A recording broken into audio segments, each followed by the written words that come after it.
Bonjour à tous, j'espère que vous allez bien. Bienvenue sur After Fight. On se retrouve pour le débriefing de l'UFC Paris. Pour parler de ce débrief, j'ai avec moi Shadow Ludo. Ludo, comment ça va? Je te remercie, ça va très très bien. Je suis très content. Vraiment, je me suis levé avec la banane ce matin. J'ai été très très très content et très très heureux. J'ai passé une super soirée UFC. Quelle soirée, quelle ambiance. Ouais, c'était dur de trouver le sommeil après tous ces combats. C'était déjà dans l'ensemble, c'était un super fight night, hein.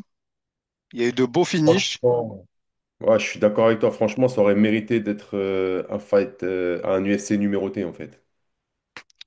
Ben, à la suite de l'événement, c'est ce que je me suis dit quand on voit la salle. Bon, elle était pleine, comme à son habitude, mais quand on voit l'ambiance qu'il y a, je pense que Dana, il va pas tarder à nous pondre un UFC numéroté si la logistique s'y permet, parce qu'on sait que c'est toujours.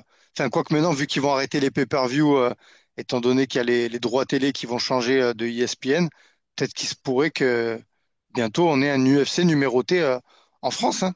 Qui sait?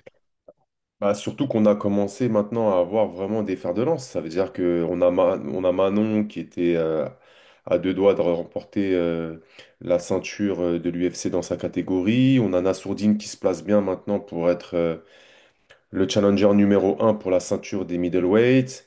On a Cyril Gane qui va faire son combat contre Aspinal. Imaginons que Cyril Gane gagne Aspinal. On aurait au moins trois fers de lance sur une main card avec un main event, un co-main event et un combat féminin hyper bien classé. Donc franchement, j'espère de tout mon cœur que ça va se passer comme ça. On avait aussi, bon, la carte, elle a un petit peu perdu de sa panache, étant donné qu'il y avait le combat de Faresiam qui a malheureusement n'a pas pu se produire. Il y avait aussi Losen Keita. Euh, j'ai trouvé qu'il manquait ses combats quand même. Tu vois, clairement, c'était la cerise sur le gâteau, tu vois, ces combats-là. Je te rejoins sur le combat de Faresiam parce que bah, forcément, moi, je vais avoir un biais et un paradigme français. Faresiam, c'est un de nos plus forts combattants et plus talentueux combattants. Donc, ne pas l'avoir sur cette carte, je pense que pour des gens comme moi, c'était un crève-cœur. Maintenant, on comprend pourquoi il n'était pas là.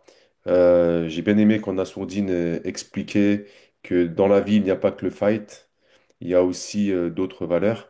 Et je pense que les valeurs du recueillement lorsqu'on perd un être cher comme sa grand-mère, ça vaut plus que le combat.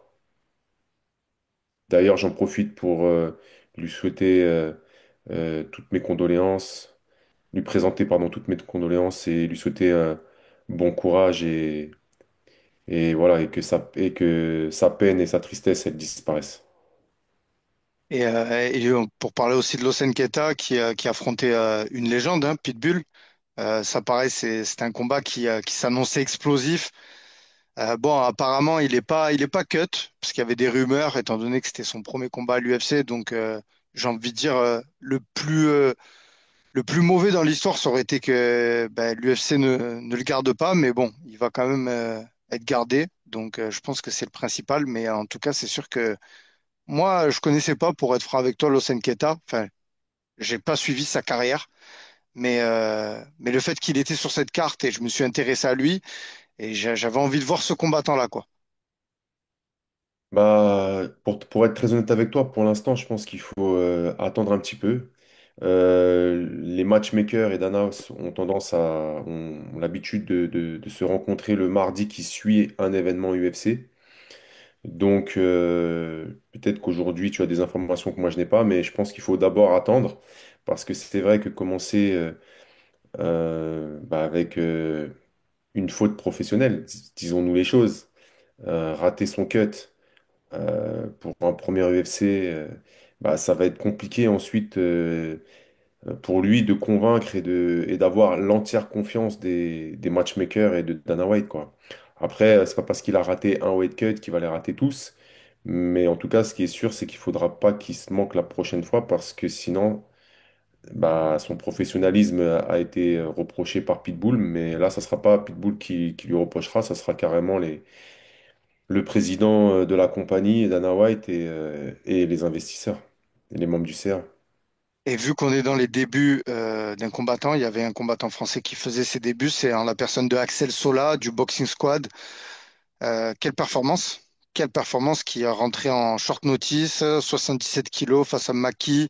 Maki qui était déjà venu combattre en France face à Losa. C'était un super combat d'ailleurs.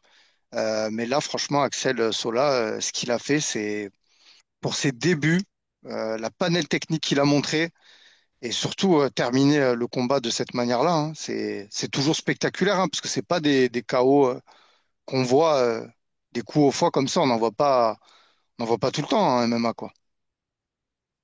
C'est clair, c'est vrai que c'est pas chose commune parce que ça demande une technicité et ça demande un timing et une vista que ceux qui sont dans le MMA, lorsqu'ils utilisent leur striking, est beaucoup plus rudimentaire.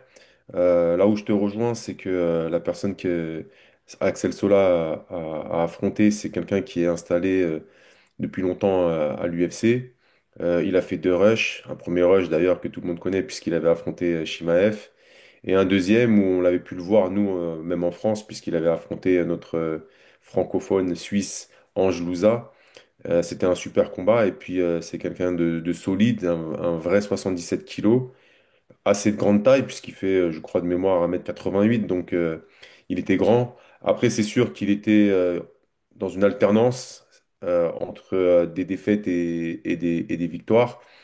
Cela dit, je m'attendais à ce que Axel Sola le lutte pour que justement il ne puisse pas profiter du kicking range. À la finale, on a vu un Axel Sola utiliser la boxe anglaise, ce qui signifie qu'il a passé son été à travailler sa boxe anglaise et il a réussi à capitaliser ce qu'il avait travaillé parce que concrètement, faire ce qu'il a fait montre que ça, c'est travaillé, ça sort pas du chapeau comme ça. Ouais, puis j'ai pu entendre Aldric Cassata, son coach sur Jab Life, dire aussi que pour les débuts, ses débuts UFC, il fallait striker. Clairement, il fallait pas faire un combat chiant. Et ça, c'est très très intelligent de leur part. Donc franchement, bravo à Axel Sola, hein, Ouais. champion de l'ARES. C'est super qu'il est. Moi, Ouais. j'étais vraiment content pour lui qu'il ait signé. Voilà, ça y est, il est là où il mérite d'être. Et il manque plus que Virgile. Je trouve qu'il manque. D'ailleurs, tu vois, j'avais pensé, ça aurait été bien que Axel, il affronte l'adversaire de Fares et, euh, et Virgile, il affronte Maki. T'imagines? Ça aurait été, comment dire, une bonne idée. C'est pas mal ce que tu dis, c'est pas mal du tout. Hein. C'est même bien pensé. Après, je pense que si il y avait des besoins particuliers, je pense que même si Aldric ne le considère pas comme ça, parce qu'il respecte tous ses combattants, mais je pense que Axel, de par sa carrière, le nombre de combats qu'il a, que ce soit en amateur ou en professionnel, par rapport à la carrière de Virgil Haugen, et puis la catégorie aussi, 77. Virgil Haugen, c'est quelqu'un qui peut se taper en 84 quand il fait des cuts de ouf. En 93 aussi, mais c'est quelqu'un qui doit avoisiner, à mon avis, les 95, 96, 97 kilos hors combat, tu vois. Je vois bien, comment dire, son physique. On sent que c'est quelqu'un qui est vraiment tanké, comme on peut dire, familièrement. Donc, ça aurait pu se faire, mais je pense que c'est bien qu'Axel ait été celui qui était choisi par Aldric. Et pour revenir à ce que tu disais, oui, c'est très intelligent de la part d'Aldric. Aldric, c'est quelqu'un qui a de la bouteille maintenant à l'UFC. Ça fait pas mal de temps qu'il traîne dans cette organisation avec Manon. Et je pense qu'il a une bonne compréhension de ce qu'attend Dana et ce que t'attend les matchmakers. Donc, en l'occurrence, bah, tant mieux. Bravo à lui. C'était pas chose aisée de venir sur un short notice comme ça à 2 semaines. Euh, on pourra aussi noter que la passe décisive du management de la BTT, il l'a joué sous, comment dire, collectif, comme on dit. Bravo aussi à la BTT d'avoir fait la passe comme ça. En tout cas, ça a permis à ce qu'un Français puisse montrer que Ouais, il y a vraiment du potentiel et il y a des vrais prospects parce que je pense qu'Axel Sola, très rapidement, va être un prospect sérieux puisqu'il a montré qu'il a été capable de battre quelqu'un qui avait 6 ou 7 combats à l'UFC. Est-ce qu'on passerait pas à William Gomis? William Gomis qui Si tu affrontait le Polonais là, qui avait seulement une défaite face à Saladin Parnasse. Qu'est-ce que tu as pensé du combat? Moi, j'ai trouvé la performance extraordinaire. William Gomis a fait le combat qu'il fallait et c'était compliqué quand même, hein, parce que il était dur ce Polonais là. Ouais, les Polonais, c'est toujours dur. Comme on dit en polonais, fort en polonais, je crois qu'on dit twarde. Il était twarde. Franchement, très solide. Et on le savait, puisqu'on avait vu déjà comment il s'était illustré déjà au KSW, et même face à Salah, hein, même si Salah l'avait terminé. On sait que c'était un grappleur de très bon niveau et c'est un bon striker. Après, contrairement à toi, moi, je n'ai pas été impressionné par la performance de William Gonis parce qu'en fait, c'est quelqu'un qui fait toujours le même type de combat Oui, et tout à fait. il nous a fait du William Gomis, c'est-à-dire de la contre-attaque, de la gestion de distance, je marque mes points. Ah, euh, c'est son style, hein. C'est son style c'est façon. c'est quelqu'un qui combat pour gagner le combat sur le plan tactique, pas pour finir ses combats. Moi, j'ai peur C'est pour pas lui à quelqu'un l'avenir. À l'avenir, j'ai peur pour lui parce que je sais que l'UFC, on sait que c'est pas ce qu'ils apprécient, tu vois, à l'image d'un Taylor Lapillus, tu vois. Je trouve, hein, c'est. c'est pour ça que je l'ai pas trouvé, contrairement à toi, extraordinaire. Non, la Tu vois, performance, j'ai trouvé la performance, le fait qu'il ait fait ce qu'il fallait pour gagner le combat, parce que c'était compliqué, mais je parle, c'était pas un beau spectacle, quoi. Je veux dire, il y avait pas du, ouais, ouais, ouais.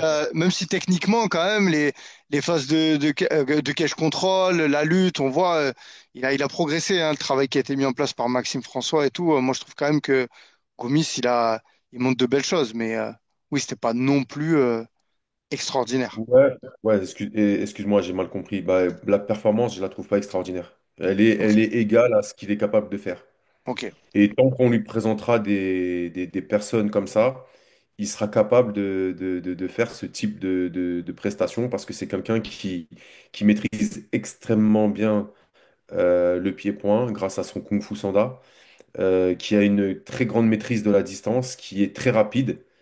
Mais à un moment donné, tu vois bien que Nicolas lui précise certaines choses, notamment le fait qu'il fallait qu'il utilise plus ses bras. Parce qu'à un moment donné, Ouchala, il faut pas oublier qu'il a gagné le deuxième round. Même s'il y a un juge qui donne 30-27, moi j'ai pu voir les bulletins de score et je peux t'assurer que pour moi, le deuxième round, comme pour deux autres juges, il le perd. Et si Nicolas ne réajuste pas à la fin du deuxième round en lui disant d'utiliser notamment un peu plus de boxing, Rouchala, il avait commencé à prendre la mesure sur ses kicks. C'est là où il a commencé à réussir à rentrer au clinch, à lui mettre du cage control. Alors, soit William est très solide, effectivement, il a réussi à pas se laisser embourber là-dedans, c'est vrai, mais pour l'instant, je pense pas qu'à 66 kilos, si on lui met un lutteur ou si on lui met quelqu'un de physique, je pense pas qu'aujourd'hui William puisse finir le combat. Il pourra gagner ses combats, mais pas finir en fait. Après, il est dans une catégorie aussi, c'est compliqué, quoi. Je veux dire, mais il lui manque un finish. Moi, je trouve qu'il lui manque un finish. Et hier, ça aurait été bien devant son public parce que voilà, je veux pas qu'on soit trop dur avec William Gomis, hein, quand même. C'est 4 combats à l'UFC, 4 victoires. Tu vois, à chaque fois, c'est dur, hein. Tu vois, le MMA quand c'est comme ça, t'as le mec qui gagne, mais on trouve des choses à dire, tu vois. Voilà. Mais Bah, c'est normal, hein, c'est la beauté du sport. c'est ce que j'allais te dire, tu sais, c'est un peu comme, Mm. comme le Milan AC à l'époque, dans les années 90 du siècle dernier, excuse-moi, ou qui faisait le catenaccio et ils gagnaient en mettant 1-0 parce qu'en fait, ils avaient une défense solide. Je Mm. répète, je ne veux pas être dur avec William, il est très très fort, il l'a démontré encore puisqu'il a battu un mec fort en face. Mais, comment dire, encore une fois, on voit que William, bah, ça va certainement changer, mais pour l'instant, c'est difficile de finir ses combats. Et je pense que si tu prends son Tapologie, ça serait intéressant je ne l'ai pas fait, tu vois, je vais pas te mentir, mais ça serait intéressant de voir le nombre de finishes qu'il a. Et je pense pas qu'il ait beaucoup de finish parce que dans son style, il fait du William Gomis. Et je trouve pas qu'il se soit réinventé. Par contre, très content pour William. On remercie William et on félicite William parce que c'est le seul à avoir fait 4 UFC France et c'est le seul à avoir gagné les 4 fois. Bah, il a 7 décisions. Il a gagné 7 fois par décision, il a gagné 7 fois par TKO. Ah ouais? Mais ouais, ouais, ouais. Alors, alors mais Mais je veux dire, oui, mais je veux dire à l'UFC, on n'a pas de, voilà, on n'a pas de finish, quoi. Euh, ouais, à part face à Yanis Gemouri, où il y avait, oui, bah mais voilà. bon, ça c'est un arbitre stoppage, ça. Ouais, ouais. Donc voilà. En tout cas, félicitations à lui Ouais, et félicitations. non seulement félicitations et aussi merci. Est-ce qu'on Mais il y a passerait? encore il y a encore des axes de progression, à mon sens. Et je Oui, pense tout que à fait. niveau Et sera nécessaire. je suis entièrement d'accord avec toi. Il y avait Oumar Sy aussi, qui affrontait le Brésilien Brenson Ribeiro. Moi, j'ai pas grand-chose à dire, à part bravo à Oumar Sy. Euh, j'allais dire, Oumar Sy a fait du Oumar Sy. Ça, c'est, j'aime bien quand on dit ça. Tu sais, ben, en même temps, il peut faire que du Oumar Sy, hein, il allait pas faire. Non, non, mais voilà, il a fait son plan de jeu là où on l'attendait. Franchement, le Brésilien, moi, je l'avais un petit peu, j'avais regardé ses combats, tu sais, et je le trouvais potentiellement dangereux, mais Oumar Sy a fait ce qu'il fallait et il est très très fort, hein. Il est très très fort. Les coups de coude et tout là, c'était ouais, incroyable, incroyable. Donc ça le relance dans la KT, c'est parfait, hein. C'est nickel. Franchement, c'est nickel. Je pense qu'il avait vraiment le désir de montrer que la fois dernière contre Menifield, il n'était pas là. J'ai revu Alexis Mayol dans son coin et je pense que ça lui a redonné des repères. Ah, c'est ce qu'il a dit en conférence là d'après combat. Il a dit qu'il y avait un de ses coachs qu'il avait délaissé, qu'il a Ouais. repris. Et Alexis Mayol, ça c'est vachement. Ok, je connais pas, mais en tout cas, c'est vachement intéressant très fort. de l'entendre dire ça. Ok, Un ancien champion du 100% fight à 93 kilos. ok, ok. Bon, bah écoute, Très en très tout fort, très très fort Alexis Mayol et je pense que ça lui a donné, comment dire, ça lui a rappelé ses repères et bah, il a fait du Marcy, c'est-à-dire qu'il a utilisé, comment dire, un peu de striking pour s'approcher de sa proie. Il a mis sa proie au sol et après, bah, avec Omar Sy, hein, on sait très bien que quand il est au sol avec toi, ça y est, c'est fini, hein. euh, Caio Fernandez, l'adversaire que Faresiam devait affronter, qui affrontait Harry Hardwick, qui il me semble il venait du Cage Warrior. Je peux pas faire le connaisseur, mais je le connaissais pas.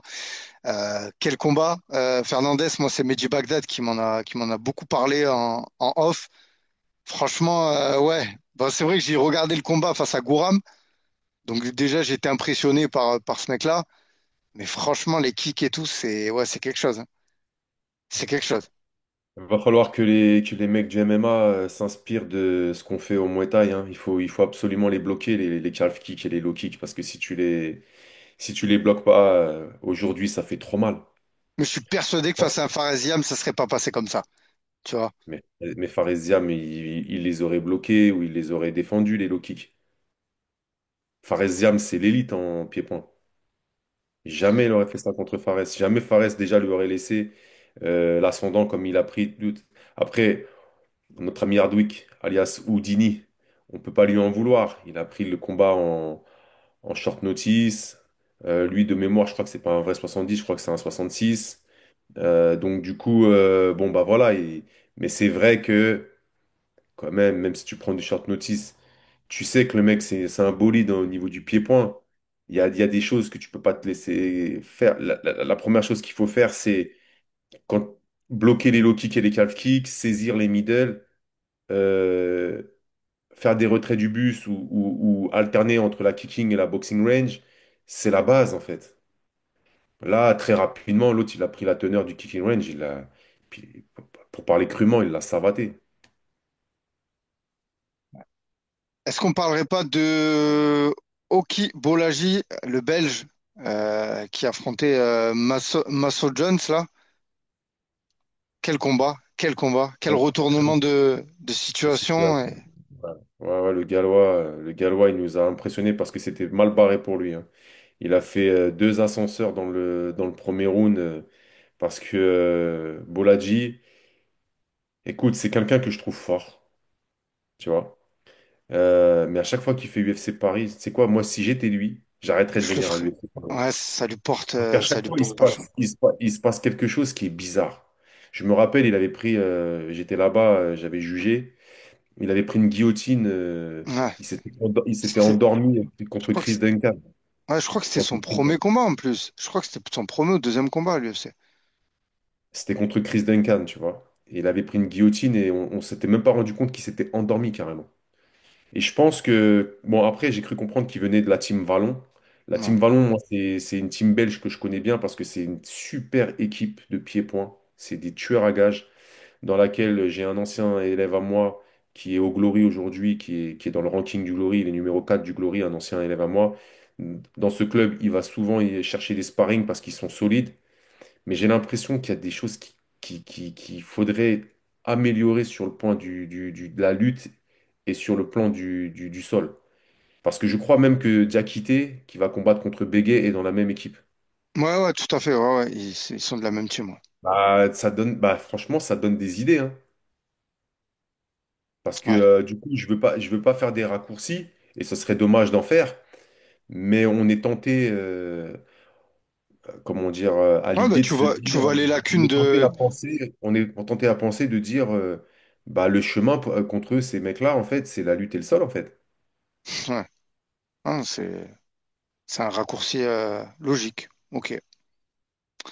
Bah, en tout cas, ouais, bah, affaire à suivre hein, pour Bolaji Oki. On espère, voilà, bah, déjà, on espère qu'il va revenir parce que, ouais, c'est sûr que là, en bilan, ce qu'il disait, ce combat, c'était important à l'UFC. Là, je vais regarder ses stats. Ouais, il a deux victoires, deux défaites, quoi. Est-ce qu'il n'arrive pas en fin de contrat? À voir, est-ce qu'il va être reconduit, quoi. Moi, c'est les questions que je me pose. Mais surtout que c'est un super combattant.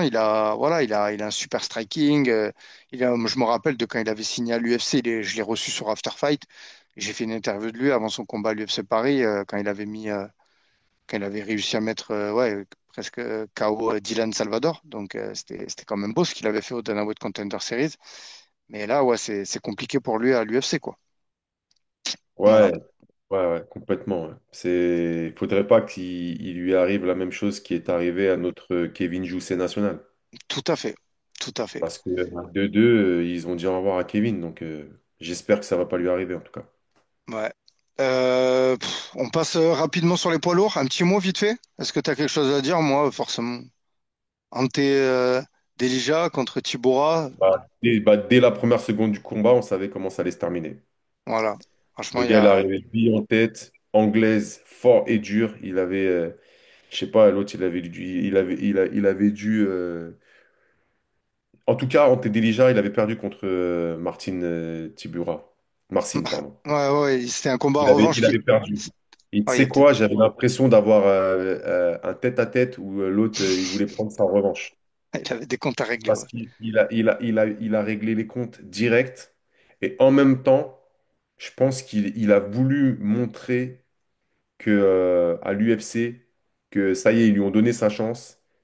Je vais vous montrer ce que je suis capable de faire. Donc, à mon avis, entre le fait qu'il réalisait son rêve, parce qu'on l'a vu, tu vois, à la fin, c'était même émouvant. Moi, je te cache pas que j'ai été ému par ce que j'ai vu. Quand tu vois un grand gaillard comme ça, serbe ou croate, je me rappelle plus, hyper balèze, tomber en pleurs parce qu'il réalise son rêve, premièrement d'intégrer l'UFC et deuxièmement d'effacer une défaite que quelqu'un lui avait infligée.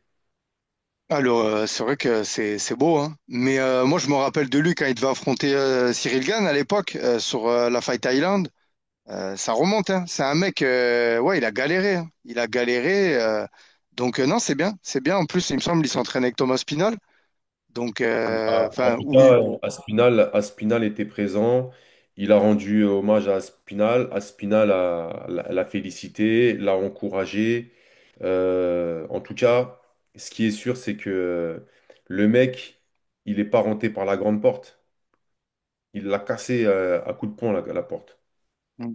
Bah, en tout cas, on va suivre ça de très près. En plus que dans la catégorie, bah, ça va. Chez les poids lourds, j'ai envie de dire que c'est la caté où ça va le plus vite, hein. Quand tu débarques en 2 combats, tu Bon, peux être dans le top 5 et ça va très vite, hein. Donc, absolument. affaire à suivre pour Delija.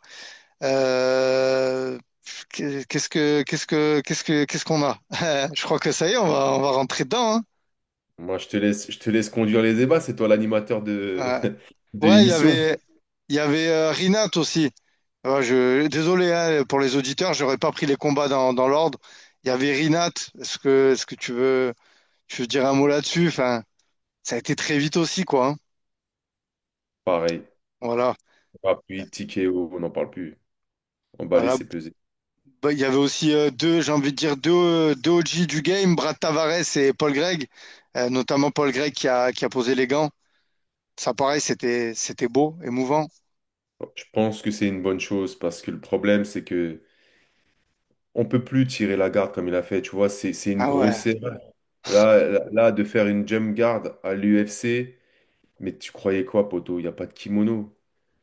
Il l'a Ça, c'est le payé truc très à pas cher. faire. Enfin, bon, là, Bah non, bah voilà, bah on l'a vu, hein, t'as vu, coup de coude dans la bouche à la dernière seconde du round. ok. Mais en fait, Marc Goddard Charles obligé Oliveira le d'arrêter. fait, ça, des fois. Il le faisait, non, Charles Oliveira, non? Mais Il c'est le Charles faisait, mais Oliveira. déjà, il le faisait différemment. Ok. Et même s'il le faisait, à éviter. Ouais, trop dangereux, trop de risques. À éviter et même à proscrire. La preuve, le risque est trop grand. Alors oui, si tu arrives à glisser un triangle à la volée comme ça, ou ok, mais non, non, non. Il y a trop de risques derrière. Ok. Bon, bah, il nous manquait juste un combat. Il y avait Sam Penterson aussi contre Trey Waters. Mais d'ailleurs, ce combat, c'est le seul que j'ai pas vu. Je l'ai pas vu ce combat-là. Ok, voilà. Donc, bah, de toute façon, ça a été Il pareil, a un perdu KO dans. l'Américain, je crois. Il a Ouais, perdu l'Américain, je crois. voilà, dans le premier round. Bah, en tout cas, ça, voilà, la carte des prélims, ça a été très vite, hein. Ça est passé à une vitesse pour les gens qui ont suivi ça sur Twitch. Ça allait très rapide. Bon, on va rentrer dans le vif du sujet, j'ai envie de dire, dans le fighting nerd. Waouh! Déjà, moi, j'ai kiffé l'ambiance. Franchement, j'ai regretté de ne pas avoir pu me déplacer à Paris parce que ce que ces Brésiliens, ils ont ramené autour de la Fight Week. L'UFC aussi, ce qui a monté entre la hype de Pablo Sucupira, euh, les combats qu'on avait en face de nos Français. Il y avait quelque chose. Il y avait un engouement et clairement, cet UFC Paris, il était au point de vue de ces 2 combats. D'ailleurs, on l'a vu à l'entrée de Benoît Saint-Denis. T'as vu direct le niveau. Tu vois que la salle, l'ambiance n'était pas la même. C'était des combats quand même où il y avait beaucoup d'enjeux. Donc franchement, c'était incroyable. C'était incroyable. On va parler de BSD direct. Je te laisse commencer à parler. Déjà, je t'invite à remettre tes lunettes. Elles sont cassées. Elles sont cassées. Elles sont cassées. Et elles sont Non cassées, mais tes lunettes. attends, Ludo, gros mea Où elles sont culpa. où elles Gros- sont tes lunettes? Il faut les Ah, attends, mettre. attends, attends, attends, attends. Gros mea culpa parce que oui, clairement, j'ai pas de honte à le dire. Je voyais Benoît perdant et clairement, tu vois, il y a les vidéos à l'appui, hein, et j'ai pas de honte à le dire. Je suis très très content qu'il ait gagné. En tout cas, mais j'en tire des leçons de ce combat parce que clairement, quand on a un Renato Moicano qui vient à Paris, qui a moins de hype que Ruffy, où tu vois, je mettais Benoît gagnant, bah, on a eu l'inverse. Et là, pour le coup, Ruffy, c'est, j'ai pas envie de lui manquer de respect, tu vois, mais c'était un pétard mouillé, quoi. Franchement, pour le coup, tu vois, non, mais ça montre que dans ce game, dans le MMA, la hype peut t'induire en erreur, clairement. Et je pense qu'elle a induit beaucoup, hein. Moi, là, je suis devant la caméra, je parle, je me mets à nu, hein, tu vois, mais je pense qu'il y a beaucoup de gens qui pensent comme moi. Et je pense que les codes de Paris, hein, elles disaient, tu vois, donc voilà. Mais faut en tirer, faut en sortir grandi de tout ça. Et la hype, c'est bien, mais voilà, il y a c'est la réalité de la cage, il y a ce qu'on voit aussi. Et malgré ça, ouais, non, franchement, c'est chaud. Parce que Ruffy, même l'aura qu'il avait, hein, on le compare à Connor, hein. Et je suis pas, c'est pas moi, hein, il n'y a pas que moi qui le faisais, hein. Même des grands analystes, même Moïcano, tu vois, donc on s'est tous trompés, quoi. Franchement, je pensais pas qu'il. Après, c'était peut-être pas son soir, tu vois. Mais en tout cas, BSD est bien plus fort, hein. Alors, déjà, je vais moi aussi, comment dire, avouer que je ne voyais pas forcément Benoît gagnant. J'ai eu la chance de ne pas me tromper sur toute la carte. Le seul combat sur lequel je me suis trompé, et je suis extrêmement heureux de m'être trompé. Parce que je voyais qu'un chemin de victoire, et c'est ce qu'il a fait. Je me suis amusé à re-regarder notre podcast sur l'analyse que j'avais faite entre Ruffy et Benoît. Et je suis très content. Sorti du fait que j'avais dit qu'il fallait pas l'emmener dans les 2 premiers rounds au sol, à mon sens, et qu'il fallait mixer, qu'il fallait absolument désynchroniser Ruffy, qu'il fallait tout de suite le harceler, chercher les angles pour rentrer en lutte, mais en même temps ressortir. Il fallait absolument désarçonner son organisation. Sorti du fait que je me sois trompé là-dessus, je suis content que pour moi, le seul chemin de victoire, eh ben, il l'a fait. Donc, bravo à lui parce que j'avais des grands doutes. Et donc, moi aussi, je dois reconnaître que je ne voyais pas Benoît gagnant. J'avais même dit, je voyais Ruffy à 51% et Benoît à 49%. Et tu as dit, oh là là, quelle précision. Ouais. Et Bah, bien surtout voilà, que les donc je codes me de suis Paris, trompé surtout et je suis très content. codes Mais de Paris. par contre, ça montre aussi quelque chose et je vais en profiter. Alors toi, j'espère que tu ne te sentiras pas visé par ce que je dis. Mais je vais en profiter pour vous dire, bah voilà, le MMA, c'est pas de la hype, c'est pas de la notoriété, c'est pas de la popularité, c'est pas de la démagogie, c'est pas de la publicité, c'est pas du marketing, c'est pas de la propagande. Il y en a qui sont extrêmement, et la plupart des humains sont extrêmement sensibles à la communication. C'est pour ça que même les plus grands dictateurs ont inventé la propagande. Parce que quand tu répètes 1000 fois, 100 000 fois, 1 million de fois, 10 millions de fois la même chose, tu le prends pour argent comptant et pour vérité. Benoît a remis l'église au centre du village. Il a montré que c'est bien beau toute cette communication, c'est bien beau le virtuel, c'est bien beau tous ces commentaires que vous faites les uns les autres, les analystes, et les youtubeurs, les journalistes, etc. Mais ça reste un tête-à-tête entre deux personnes. Tu peux avoir toutes les données scientifiques que tu veux. Il n'en reste pas moins que quand tu es dans la cage, la première gaufrette que tu prends, puis la deuxième et la troisième, le premier body lock, la force que tu ressens, le sentiment de d'être asphyxié comme il l'a ressenti. Là, il y a plus c'est plus la boca maintenant. C'est plus les écritures. La boca, tu la mets de côté. Les écritures, là, avec tous ces keyboard warriors là, qui nous racontent leur vie et qui vont nous apprendre le métier, tu les mets de côté. Et je suis très content qu'en plus, au-delà de le surpasser, il l'a finalisé. Et franchement, si les gens ont vu ce que j'ai vu comme défaut au sol de Ruffy, je peux vous assurer que les prochains que Ruffy va affronter, ils connaissent la voie maintenant.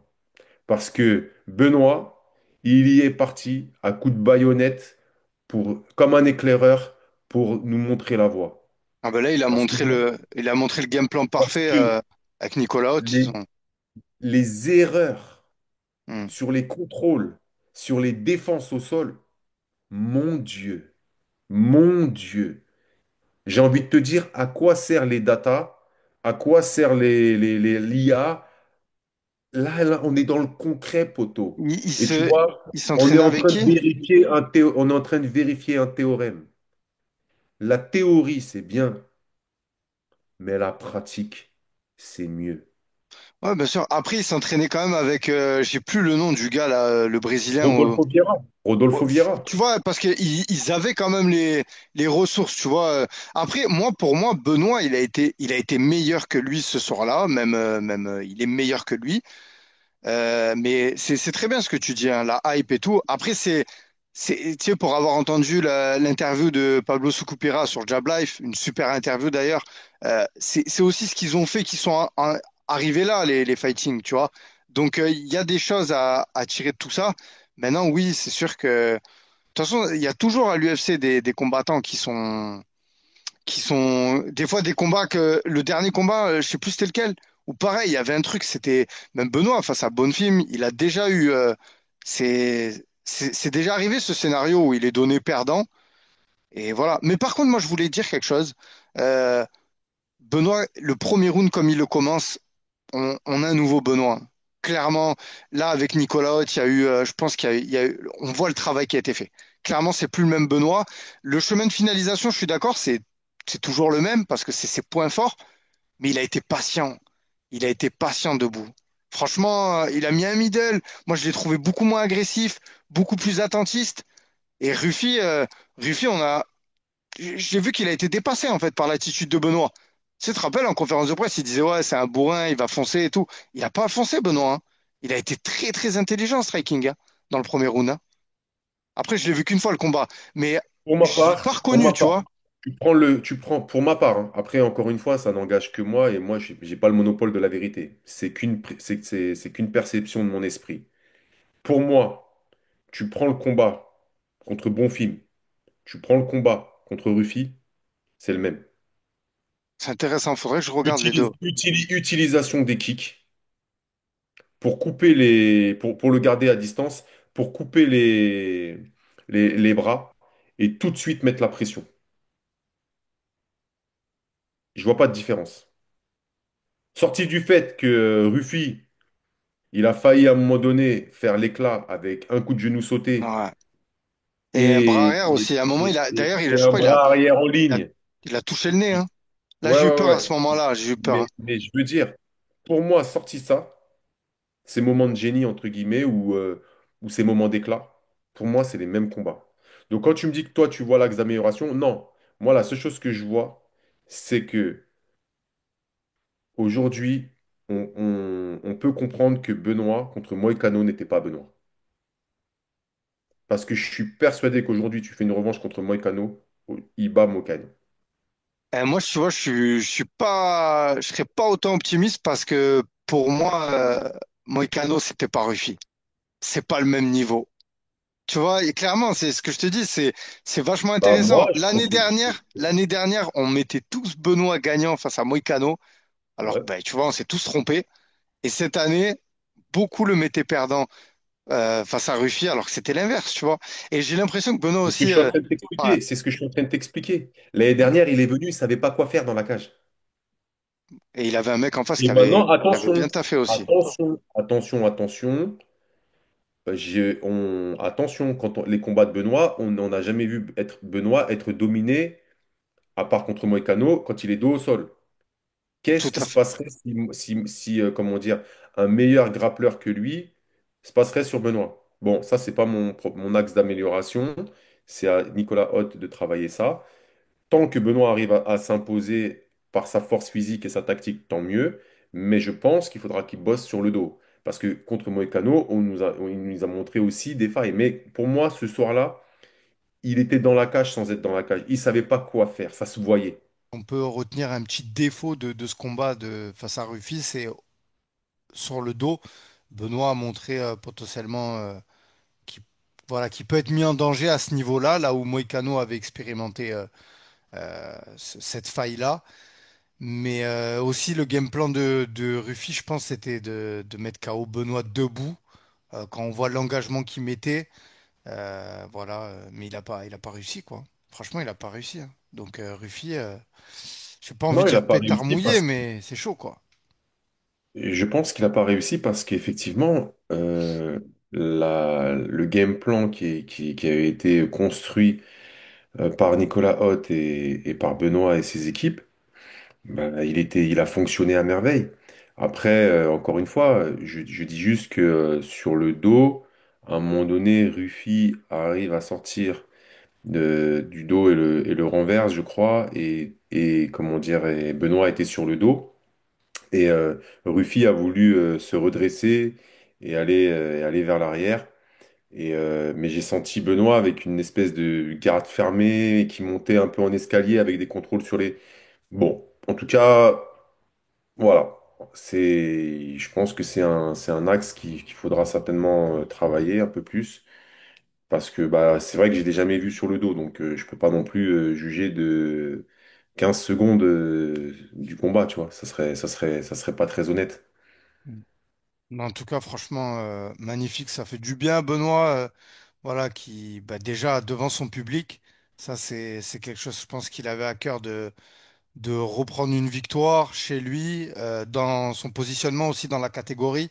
Clairement, il avait sa place dans le top 15 qui était sur la sellette. Donc, ben, ça va lui permettre d'avancer. Et surtout, voilà, il envoie encore un message à toute la catégorie qu'il est pas fini, hein. Il a parlé d'une revanche face à Moïcano. Il y a des, voilà, il y a les combattants, ils savent, hein. Il a fait des ajustements, il a changé de coach. D'ailleurs, ça me fait rire parce que j'ai partagé une vidéo de Daniel Warin, enfin, tu sais, sur ses pronos là, et les gens, les commentaires du MMA, franchement, c'est le divertissement, je te jure. C'est avant le combat, les gens, limite, ils encensaient. Tu vois, t'avais les haters un peu de Benoît, et là maintenant il a gagné, ouais. Heureusement qu'il est plus avec Daniel, tout ça. Enfin, je trouve le public retourne vite leur veste. Bon, après derrière des commentaires, c'est En, toujours facile de le en faire, fait, hein, tu vois. en fait, je vais te donner une impression générale. J'ai connu le MMA lorsque c'était un mode de compétition. Et le MMA était profondément ancré dans les racines et dans les valeurs des arts martiaux. Dans les arts martiaux, il y a un code. L'humilité, la courtoisie, la politesse, le respect de son adversaire, le courage, la bravoure. Plein de choses que tu pourrais retrouver dans le code du Bushido. Et même si c'était un mode de compétition, il s'avère que les valeurs qu'on avait, notamment par rapport au fait de parler sur les combattants, jamais un combattant ou jamais les personnes qui allaient voir ce type de manifestation n'allaient s'exprimer de la sorte sur un combattant. Parce qu'ils leur reconnaissaient déjà, un, une expertise, et ils leur reconnaissaient, un, le courage de venir s'affronter dans une cage. Les années sont passées, des compagnies ont fait en sorte que ces confrontations et que ces compétitions deviennent des spectacles, et on a attiré le même type de public que le football. Donc ça veut dire qu'on se retrouve aujourd'hui avec des gens de la jeune génération qui n'ont aucune valeur martiale, qui n'ont même pas parfois une seule minute de pratique, qui ne savent pas ce que c'est de prendre une pêche en pleine poire, de prendre un middle dans les côtes. Ils ne savent pas ce que c'est de prendre une projection. Ils ne savent pas ce que c'est de, se mettre- de prendre une soumission ou un grand pound. Ces gens-là sont des personnes qui viennent voir les combattants, parfois même, pour les plus courageux d'entre eux, et expliquer aux combattants ce qu'ils auraient dû faire. Tu parles de John Jones Alors contre que, Cyril alors Gane, là. que, alors que, notamment, Le plus flagrant, ça a été ça, quand il a raconté cette notamment, anecdote, ouais. alors que ces personnes-là, c'est des personnes qui ne tiendraient pas 30 secondes avec les combattants qu'ils osent juger. Donc, forcément, moi, avec ma personnalité et avec mes valeurs, j'ai du mal à supporter ce type de commentaires.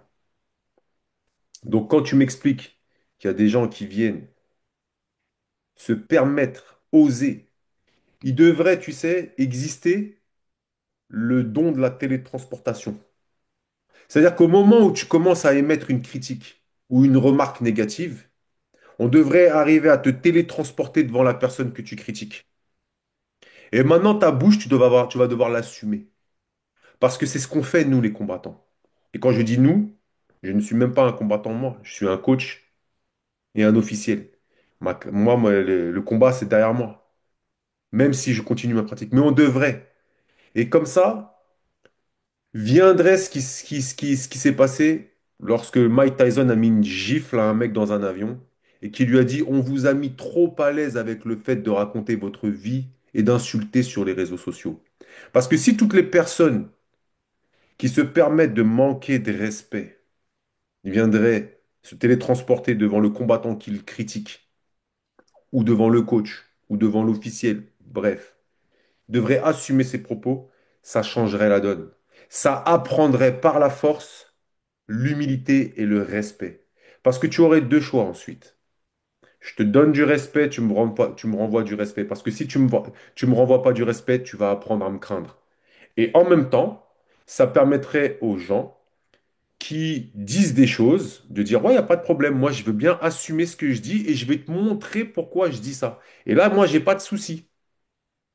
Parce que la personne qui explique ce qu'il faut faire et qui effectivement arrive à le faire, ben, cette personne-là, elle a le droit de parler en fait.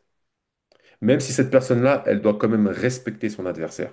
Parce que c'est la base. Et le problème, c'est qu'aujourd'hui, nous, on est envahis et pour pas dire infestés de ces personnes-là qui ne sont pas pratiquants, qui ne connaissent pas les valeurs martiales, qui ne connaissent pas leur sujet et qui viennent nous expliquer la vie.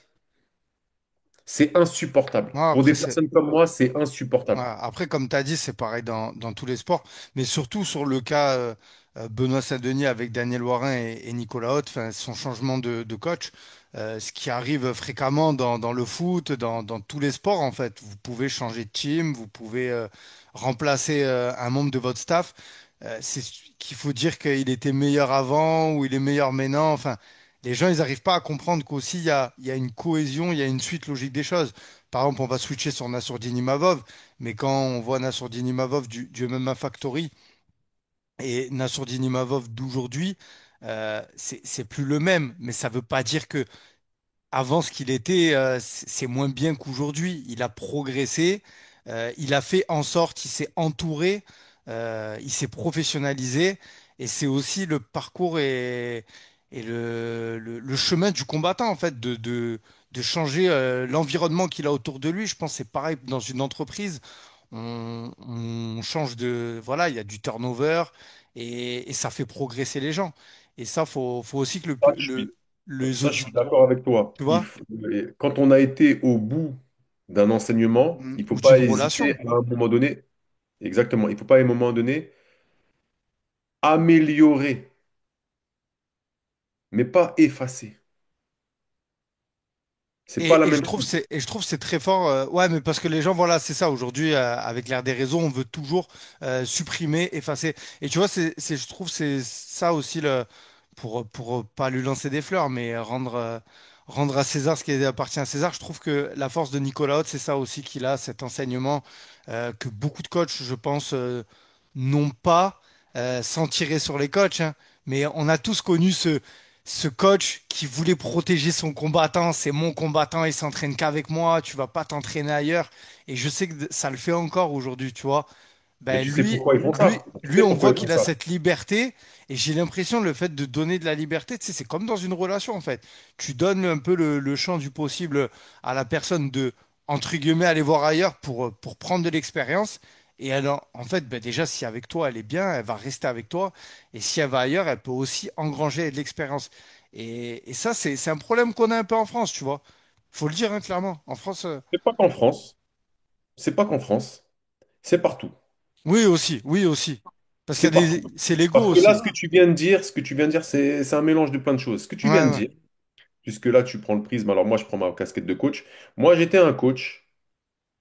Je n'ai jamais déjà voulu faire en sorte que mon élève soit le prolongement de moi-même.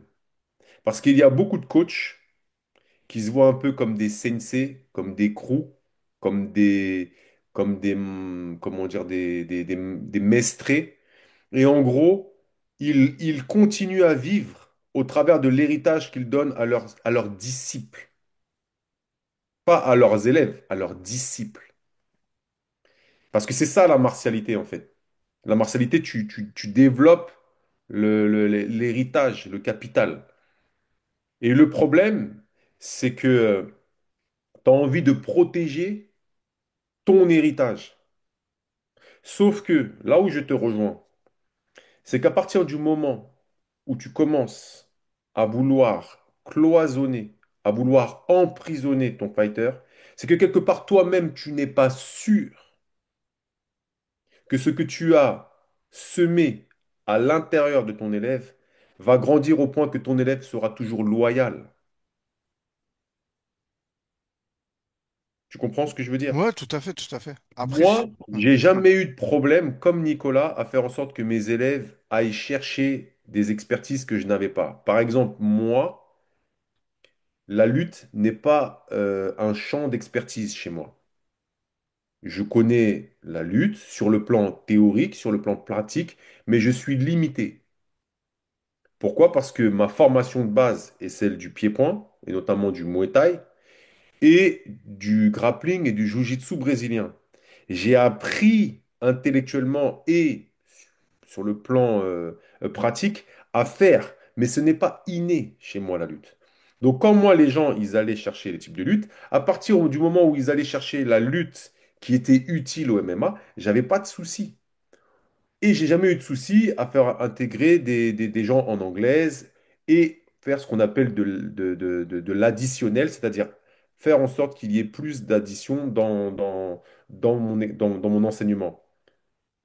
Et je me suis jamais senti remis en cause parce que j'étais sûr de ce que j'avais semé. Au contraire, tant mieux. Le fait qu'il y ait plus de choses me permet d'avoir une meilleure compréhension et de développer les choses. Par contre, il faut toujours garder le même socle. Et c'est là où après il y a des problèmes. Parce qu'il y en a, et tu viens de le dire, qui au lieu d'ajouter des options à ce qu'ils connaissent, ils absorbent ce qu'ils connaissent et ils appuient sur reset et ça vient écraser et effacer ce qu'ils connaissaient déjà. Et c'est là où après tu perds tes repères. Tout à l'heure, on parlait d'Oumar Sy. Et je te disais, avec le fait de retrouver Alexis Mayol à ses côtés, on a senti qu'il avait repris ses repères. Et donc, il redevient efficace parce que tu ne peux pas non plus te changer. Tu dois additionner, tu dois prendre quelques points pour t'améliorer. Là où je te rejoins, c'est que il y a beaucoup de gens, il y a beaucoup de coachs qui finalement ne sont pas sûrs. Par exemple, tu prends William Gomis. William Gomis, il a été à la Snake Team, il a été à la Hatch Academy, il a été au Factory, et maintenant il est avec Nicolas Hott. Donc, ce sont des gens qui font des sites. Et donc, dans leur tête, en fait, ils sont dans la consommation. Ils sont comme un joueur de foot qui va à un moment donné au PSG, mais après, il peut aller à Arsenal, après, il peut aller au Real, et ils vivent leur vie. Et à chaque fois qu'ils rencontrent un nouveau coach, ils s'améliorent. Tu vois ce Ouais, que je veux dire? bien sûr. Ou ils ne s'améliorent pas. Moi, par exemple, je pense que certains, quand ils vont chercher ailleurs des choses, on pense que c'est des voies d'amélioration, mais à la finale, pas forcément. Mais après, il faut arrêter de vouloir conserver les, les athlètes ou les élèves ou les... comme ça. Non, mais si tu es sûr de ce que tu es, ton athlète, il aura besoin de repères. Ou alors, c'est que ce que tu as semé n'était pas suffisamment profond. Moi, je sais que par exemple, dans toute ma carrière d'enseignant, j'ai peut-être eu entre 2000 et 3000 élèves à peu près, tu vois. Mais aujourd'hui, j'ai 30 fidèles, dont 10 généraux. Jamais, même là, par exemple, il va y avoir un de mes généraux, généraux qui va combattre à l'île de la Réunion, Damien Damien Losco. Losco, ouais. Il m'a dit, Shadow, je te paye le billet. J'ai dit, non, frère, je peux pas venir. Et qu'est-ce que tu veux que je lui apporte à lui? Si ce n'est ma présence et si ce n'est ses repères. Si ce n'est, je ne l'ai pas entraîné. Mais on a un tel degré, on a une telle relation qui fait qu'aujourd'hui, je serai toujours son crew, je serai toujours son prof, Ouais, pas c'est son chose, entraîneur, bien sûr. pas son coach. Je serai, je suis l'autorité martiale pour lui. Ouais. Il est dans ma filiation, tu comprends? Il est dans ma famille martiale. On a construit une famille.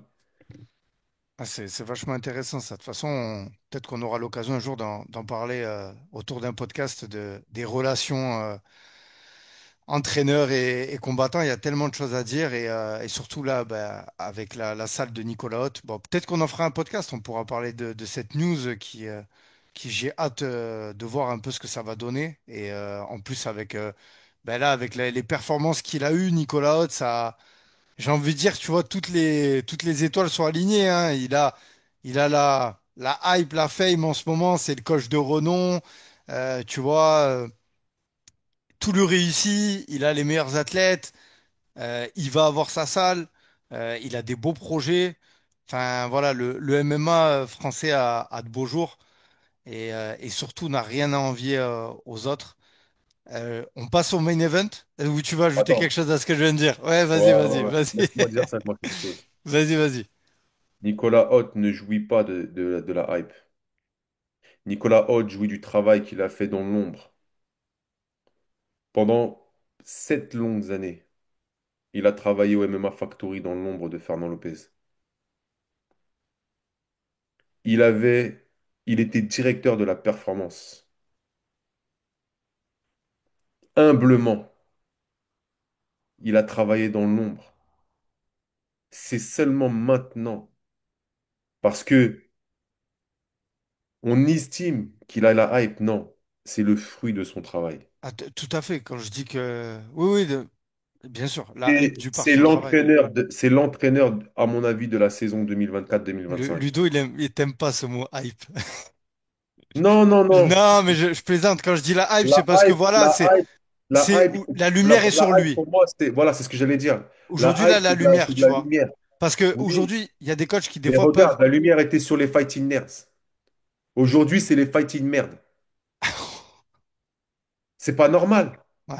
C'est pas normal. Ouais, mais Les après, c'est. fighting, Ouais, mais les après, fighting nerds, c'est une super équipe. ouais, mais on a besoin du marketing. Et d'ailleurs, Pablo Sucupira, c'est un génie de la manière dont il a marketé les lunettes, le truc. C'est le business aussi. Aujourd'hui, si t'as pas ça, derrière, ben, tu peux être autant talentueux que tu veux. Si à un moment, tu n'arrives pas à mettre cette lumière sur toi, tu vas pas pouvoir faire du business. C'est là, mais il faut aussi le travail, attention. Et ça passe par des années de travail. Et Pablo Sucupira, il a travaillé aussi. C'est pas simplement, ils ont mis une paire de lunettes, les mecs, tu vois, il y a un parcours, il y a des choses.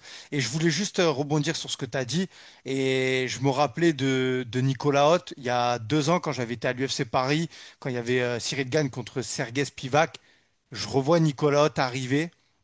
Je me rappelle que je lui avais envoyé un message parce que je l'avais croisé. Il arrivait, je veux dire, limite, personne lui demande une photo. Très discrètement, mais en fait, tu sais, tu vois, il a aidé Taylor Lapillus à faire le cutting. Et aujourd'hui, là, clairement, en 2 ans, quand j'ai repensé à ça, j'ai dit, waouh, c'est un génie, mais c'est un génie du travail. C'est quelqu'un, c'est un exemple. Aujourd'hui, les personnes qui veulent être coach, ils doivent s'inspirer de lui, tu vois. Et je te remercie d'avoir parlé de son parcours, de ses 7 ans de travail dans l'ombre d'une personne comme Fernand Lopez, parce qu'on peut réussir en étant dans l'ombre de quelqu'un. Je reviens sur Sucupira, sur Pablo Sucupira. Je te rejoins. Il est en train de créer, et c'est pour ça que je te dis que c'est pas normal qu'aujourd'hui les gens ne respectent pas cette. C'est pas parce qu'ils ont perdu que c'est des mauvais. Je suis complètement d'accord avec toi. Ils sont hyper bons. Moi, j'aime les Fighting Nerds. Et tu verras que les Fighting Nerds, de cette défaite, ils vont en faire quelque chose de productif et même de prolifique. Ce que je veux t'expliquer, c'est que notre environnement actuel, je te le dis, si aujourd'hui,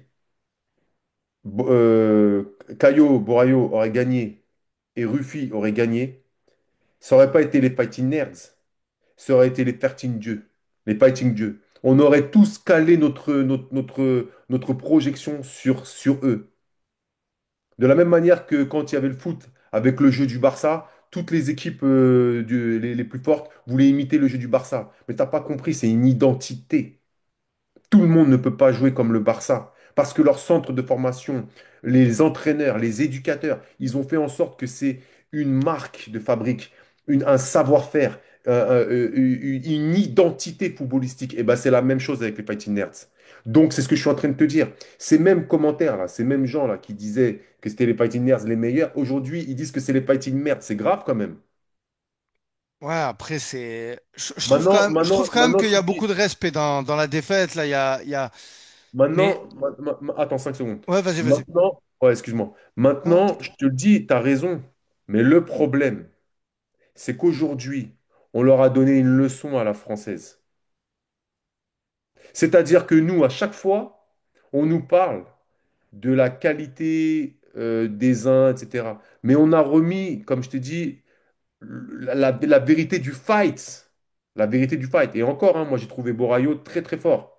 Ouais, on va en parler, hein. On va en parler en vrai. Mais on va en parler. Et il s'est passé exactement ce que je t'avais dit d'ailleurs. Tu vois, je t'avais dit que ça irait à la décision, je t'avais dit que ça serait Ouais, tout à fait. laborieux, Tout à je fait. t'avais dit que si on regarde notre podcast d'il Ouais, y a un non, non, mois, bien sûr, bien sûr. tout ce que j'avais dit, ça s'est passé. Et je dis pas ça pour tirer la couverture Non, ouais, parce ouais. que je veux pas faire le fanfaron. Mais ce que je veux t'expliquer, c'est T'as vu que juste. Ouais.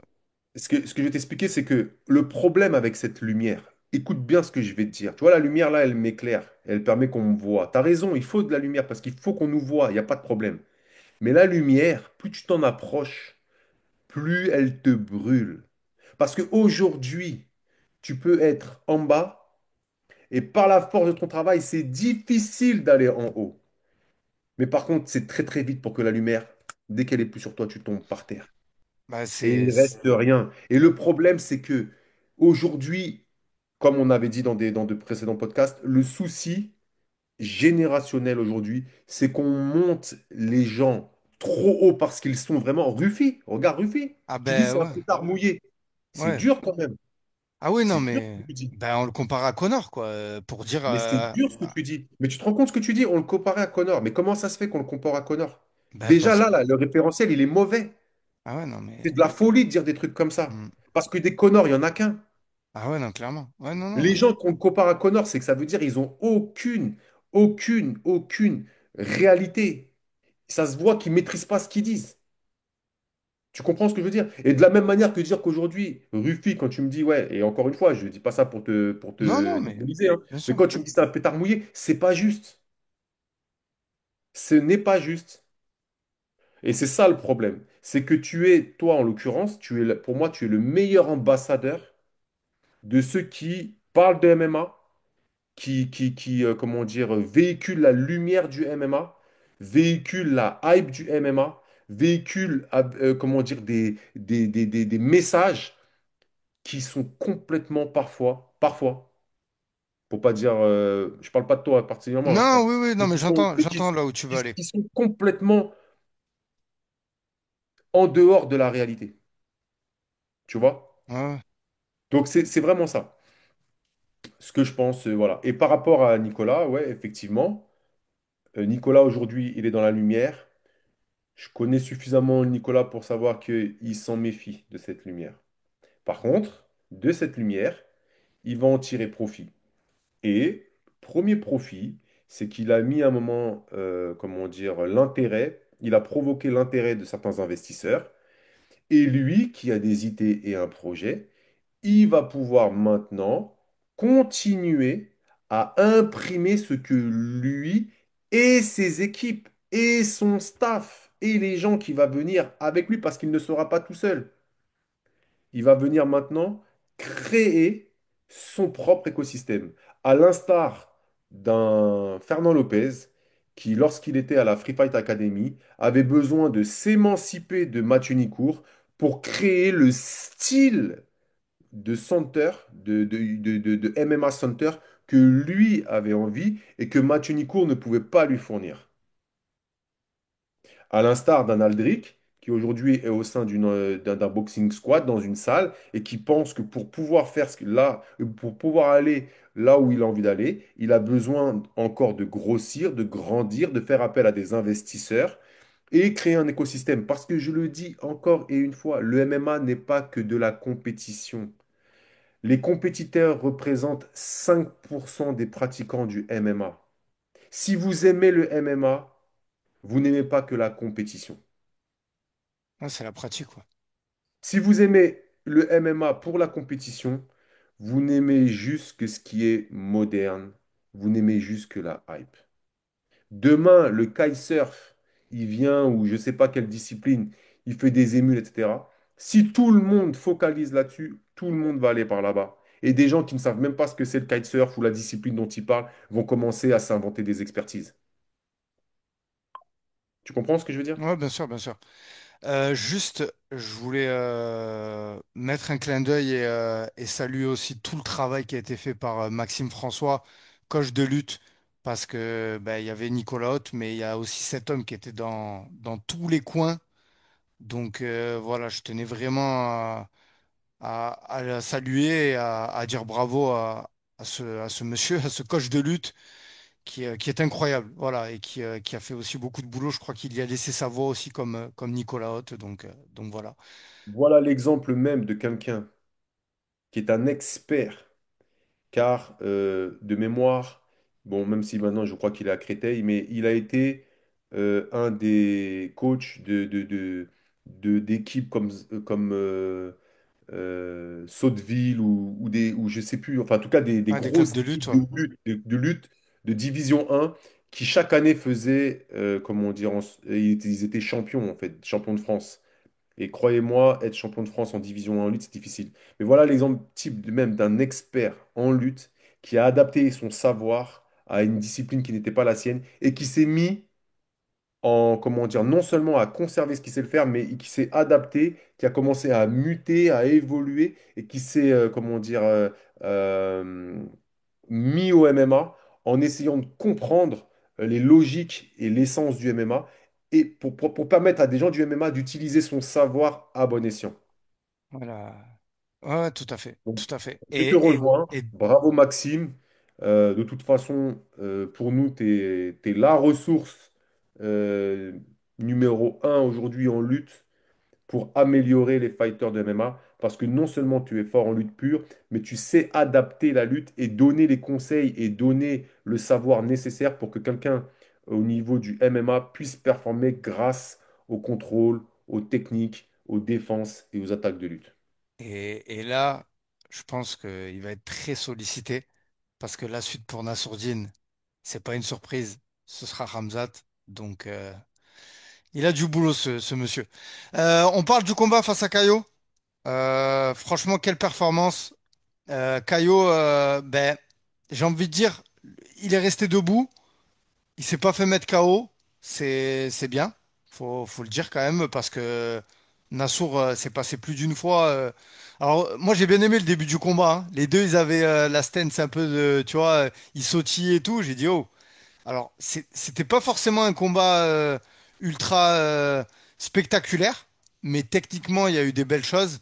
Il y a eu des collisions. On a pu voir le travail en les calf kicks de Caio, notamment aussi le middle, le changement de garde. Enfin, il y a eu des belles choses, hein. Moi, j'ai beaucoup aimé ce que Caio il a montré. Je trouve qu'il a pas assez insisté sur les kicks. Après, facile à dire, hein, il avait un sniper en face de lui. Et en tout cas, hier, on a pu voir encore une fois, pour les gens qui ne le savent pas, la belle boxe anglaise de Nassour. Franchement, ça va très très vite, très très vite. Je pourrais être critique à dire il manque des kicks, mais c'est son point fort, la boxe. Et franchement, sa boxe, elle fait peur, hein. Elle fait très, ça va trop vite, hein. Quand tu es dans la, tu le sauras mieux l'expliquer que moi dans cette distance-là. Mais waouh, quelle vitesse! En fait, c'est un choix qu'il fait. Il fait le choix de supprimer les kicks pour pouvoir être dans le boxing range et d'utiliser son point fort. Alors, c'est vrai que ça peut paraître étrange parce qu'il y a 5 rounds où en fait il met que des front kicks de la jambe avant. Il met aucun low kick, aucun middle. Mais je pense que c'est vraiment un choix. Un choix délibéré en se disant, voilà, moi je sais quel est mon point fort c'est les points, il faut que je sois à distance de points. Et je pense que c'est à cause de ça, et puis après il l'a dit lui-même, hein, après il avait un pied qui était Ouais. douloureux, une cheville qui était douloureuse, donc du coup, il n'a pas forcément envie de prendre le coude ou le genou ou le tibia. Parce que là, si ses appuis seraient diminués, et donc du coup, ses points, il pourrait plus les délivrer comme il le faut. Donc, il a fait un choix. Mais bon, quand vous gagnez, les scores, ils sont là, hein, 49-46, et il y en a même un qui a mis 50-45. Bon, là, je trouve que c'est abusé, parce que je voyais quand même le round 3 pour Caio.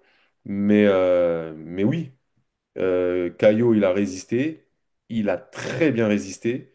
Il a utilisé tout ce qu'il fallait, notamment les kicks. Il a essayé de rentrer en lutte. Nassour, il était trop solide. Il les voyait tous venir. Il a essayé un petit peu les balayettes, les crochetages en judo. Ça a surpris Nassour une fois ou deux, mais après Nassour, il a pris la mesure de ça. Donc du coup, il avait plus beaucoup de solutions. Et puis je pense qu'au niveau physique, bah, à un moment donné, il a senti que quand il était au corps à corps, il n'avait pas la maîtrise sur Nassour, ou même que ça pouvait être dangereux. Donc finalement, il était préférable de rester à distance. Et je Après, pense, ouais, et vas-y, je vas-y. pense que mentalement, Ouais, il y avait un truc, quoi. Nassour était au-dessus. Et je pense aussi que Caio, il était Et trop. rappelle-toi ce que je t'avais dit. Je t'avais dit, ce mec-là, c'est un mec qui gratte l'amitié. Ouais, c'est vrai que tu me l'avais dit. Il a fait que Est-ce ça. que Il tu a fait que as ça. remarqué que round après round, je check, je mets Ouais. les deux mains, j'ai les machins. Faisant dire à Nassour, s'il te plaît, me fais pas trop mal. En fait, on pourrait dire il avait même limite perdu le combat avant même, quoi. Parce que le mec, il a. En tout Ben cas, d'ailleurs, j'avais là, cette impression de se dire, voilà, t'as vu, je te check, ok, tu gagnes, mais m'amoche pas. J'avais vraiment l'impression de ça. bah, même tout le trash talk qui avait été enfin, un peu mis quand il arrive à Paris, il a été cool. Il a dit non, mais ça y est, c'est bon, le taf il a été fait. Limite, c'est bon, j'ai le combat. Voilà, maintenant on va. Mais Nassour, il a été. Non, on a vu, il voulait lui arracher la tête. Mais, euh, mais en tout cas, Caio, physiquement, je l'ai trouvé très costaud. Il était à 97 kilos après la recharge. Euh, Voilà, parce qu'il l'a dit, hein, il s'en servirait pas comme excuse, hein, le fait d'avoir fait deux cuttings en l'espace de pas longtemps. Faut remarquer aussi le jet lag. Le mec, il était, je sais pas où, aux États-Unis. Après, il a été, ce qu'il a traversé pour aller affronter Nassour. Attention, hein, je suis pas en train de dire lui chercher des excuses, hein. Nassour, il est bien plus fort que lui. Ça, il y a rien à En tout dire. cas, il l'a montré sur les rounds, hein. Ah ouais, non, non, Quand mais tu gagnes clairement. 4 rounds quand tu gagnes 4 rounds à 1, Ouais, et pour un autre juge, les 5 rounds, tu veux dire quoi? ouais. Attends, et ça avec le tendon de dessous le pied endommagé. Ouais, clairement, clairement, c'est vrai que la blessure de... Ça se voyait même pas hein, dans le combat, il a Mais, rien laissé mais transparaître, hein, Nassourdine. pour moi, rien de nous, il y a rien de surprenant. Je savais que ça se passerait comme ça. Je l'avais dit. Hmm. J'avais fait une analyse avec un support où j'expliquais plein de choses, je pense. Puis là, Si certains, ça les intéresse, bah, qu'ils aillent regarder la vidéo qu'on a fait il y a un mois. je la Et mettrai en il s'est description, ouais. et, et il s'est passé exactement ce Il a pas qu'on pris de avait dit. risque, hein, Caio. On a vu, hein, dès que... C'est trop dangereux, c'est Et Il a trop essayé, dangereux, il a, c'est trop dangereux. il a essayé de rentrer au corps à corps. Il a vu très Ouais, vite que c'était compliqué. Il a essayé le judo. Au début, ça a failli marcher, hein. Il a été ouais. déséquilibré. Il a essayé une fois, deux fois, ça a fonctionné. Puis après, quand il le faisait, ça marchait plus. Donc, au corps à corps, c'était compliqué. Nassourdine, il l'a touché. Là où je peux dire bravo à Caio, c'est que Nassourdine, il lui en a mis des bonnes. Et pourtant, il a résisté. Ouais, il a un menton, hein. Clairement, Il était il vraiment encaisse. résistant. Ouais, Voilà. il encaisse. Maintenant, Nassourdine a bien montré qu'il était plus fort que lui. Et maintenant, bah, il faut que Nassourdine aille, déjà, un, se soigner, un, se réparer, et deux, ensuite, je pense qu'il va falloir faire un travail de boxe anglaise encore plus important, et surtout un travail de lutte, mais mais la lutte caucasienne, du Shen Wrestling. De toute façon, moi je te propose ça, c'est qu'on peut-être on pourra même en refaire une vidéo pour parler de la suite pour Nassourdine, où on en parle plus longuement. La suite, Euh, c'est Shimaev, hein? ouais, non, mais je parle, voilà, comment aborder le combat. Alors, attention, parce que le seul bémol, c'est qu'il n'y a pas eu de finish. C'est en 5 rounds. C'est pas un bémol. C'est pas Il un y a, bémol. il y a Pourquoi tu dis Luffy. c'est un bémol? Attends, je termine. Il y a Luffy qui va affronter De Rider. Si un des deux claque un KO ou je ne sais quoi, ça peut passer devant, hein. Ça peut, je dis bien ça peut. Pourquoi? Ben Pourquoi? parce que Dana White, il privilégiera celui de ces 4 combats qui aura la performance. Même si Nassourdine, et je le répète, c'est celui qui est le plus méritant, hein, je dis pas. Donc, tu es en train de m'expliquer. Tu vois, c'est là où il y a un décalage. Mais c'est intéressant parce que Ah, mais justement, c'est j'adore Dana comment qui l'a dit, c'est j'a- pas j'a- moi. j'a- C'est pas moi qui l'a j'adore. dit, Non, mais, c'est le patron de mais c'est l'UFC ce qui que je a suis en train de dit, t'expliquer. C'est les ce que je gars, suis en vous train de allez faire t'expliquer. une demi-finale, celui qui sort la plus belle performance. Il Ouais, parle, mais c'est pas ça. j'espère, mais en tout cas, Nassourdine, Et depuis qu'il est à vous êtes l'UFC, en train de m'expliquer que la personne qui est la plus méritante, on va lui enlever juste parce qu'il n'a pas claqué de KO. mais je suis entièrement, c'est injuste, hein, mais de toute façon, il méritait déjà son title, hein, avant même, excuse-moi, hein, il devait D'accord. prendre. D'accord, mais là, il a scellé. Donc, on est en train de m'expliquer que si De Reader, il sèche Fluffy ou Fluffy, il termine machin, il va passer devant. J'espère pas, mais j'espère pas. Donc, Après, normalement, donc, non. donc, donc, le MMA aujourd'hui, c'est quoi alors? Donc, le MMA C'est la aujourd'hui, culture de l'instant. C'est c'est beaucoup la c'est culture quoi? de l'instant.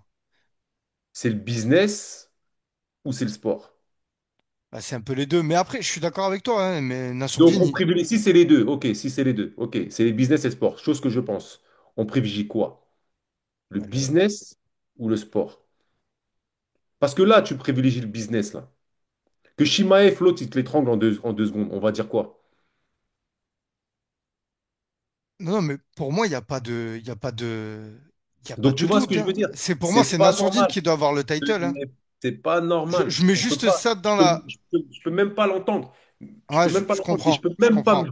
je peux même pas me dire que Dana va penser ça. Bah, malheureusement, Ludo, je suis dur avec toi, mais c'est un scénario qui est Non, non, t'es possible. pas dur avec moi. Non, mais je veux dire, c'est un scénario qui est possible, hein. Donc, mais je suis d'accord avec toi. Mais si ça, c'est un scénario possible, ça montre bien qu'il y a des problèmes. Ça montre bien qu'il y a un problème. Qu'on a une entreprise Hmm. qui fait ce qu'il veut, avec un mec qui fait ce qu'il veut. Et là, à un moment donné, il faut tous se poser des questions.